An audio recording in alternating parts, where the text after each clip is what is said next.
At that time, less than 1% of seniors were fully vaccinated when I took office. Today, in less than 100 days, more than 67%, 2/3 of our seniors, are now fully vaccinated. And more than 80% of our seniors have had at least one shot. That effort has resulted in a drop of 80% in deaths among American seniors, a 70% drop in hospitalizations. So instead of losing thousands of seniors each day, we're saving thousands of lives, and more as each day goes by. And by the way, based on reported data, the proportion of seniors who've been vaccinated is essentially equal between white and seniors of color. I said from the beginning that we're going to fight this virus with equity for all. As a matter of fact, if I'm not mistaken, there are more Latinos and African American seniors that have been vaccinated as a percentage than white seniors. These numbers are a sign of progress on that front. As I announced that we had crossed the threshold of 200 million shots. We've now, since Inauguration Day, we have given 215 million shots. And that anyone 16 years of age or older is now eligible to get the vaccine now, today, immediately. And because of the extraordinary progress we've made in fighting this virus, and the progress our scientists have made in learning about how it gets transmitted, earlier today, the CDC made an important announcement. Starting today, if you're fully vaccinated and you're outdoors, you need, and not in a big crowd, you no longer need to wear a mask. I want to be absolutely clear. If you're in a crowd, like a stadium or at a conference or a concert, you still need to wear a mask, even if you're outside.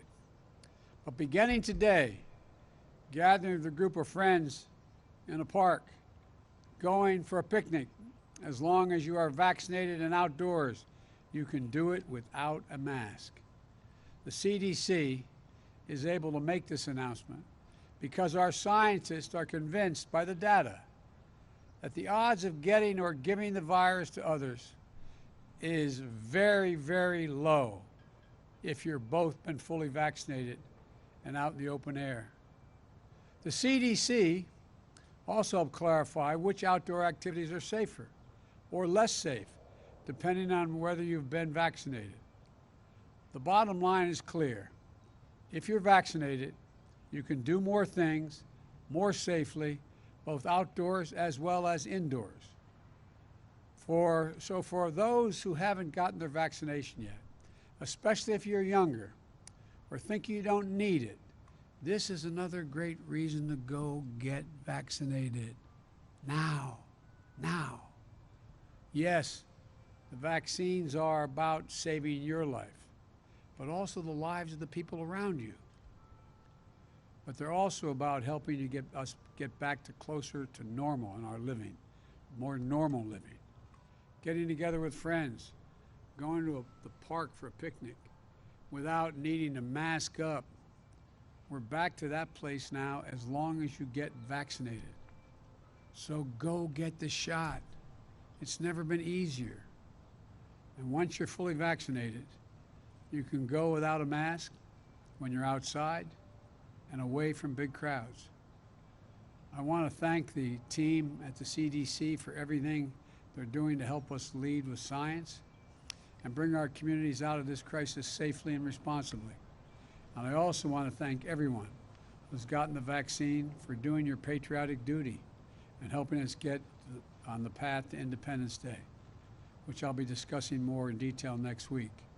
In the meantime, I urge all Americans, don't let up now. Keep following the guidance.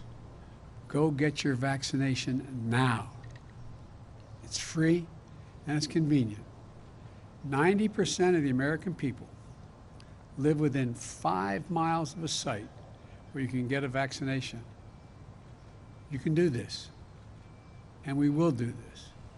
Thank you all, and God bless you. And as much as the temptation is to stay outdoors in this beautiful day, I've got more work to do. Thank you all very, very much. Mr. President, if the risk is so low outdoors, why doesn't it apply to everybody?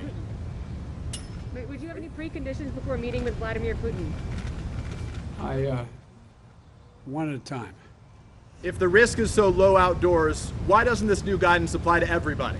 Because the science indicates that the most certain way to make sure it doesn't spread if both people have been vaccinated, the people you're with, and you're outside. And you chose to wear a mask, sir. You chose to wear a mask. You chose to wear a mask as you walked out here. What message were you sending by wearing a mask outside alone? By watching me take it off and not put it back on until I get inside. Do you have any preconditions before meeting with Vladimir Putin? I'll discuss that all another day. Thank you. What did you ask Vice President Harris to India do? needs AstraZeneca. Will you make it faster to get for them to get the vaccine? The vaccines we will get soon. India, they're suffering at What do you this say to moment. the folks in Will India? you make Look, it? I'm sorry, this is the last question I'll take, and I'm really going to be in trouble. With regard to India, I spoke at length with Modi, the Prime Minister.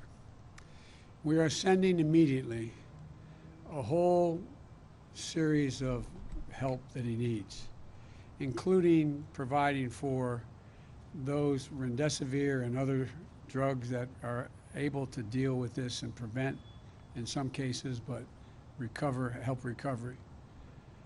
Secondly, we are sending the actual mechanical parts that are needed for the machinery they have to build a vaccine, and that's being done as well. We're also discussing, I've discussed with him, when we'll be able to send actual vaccines to India, which will be my intention to do.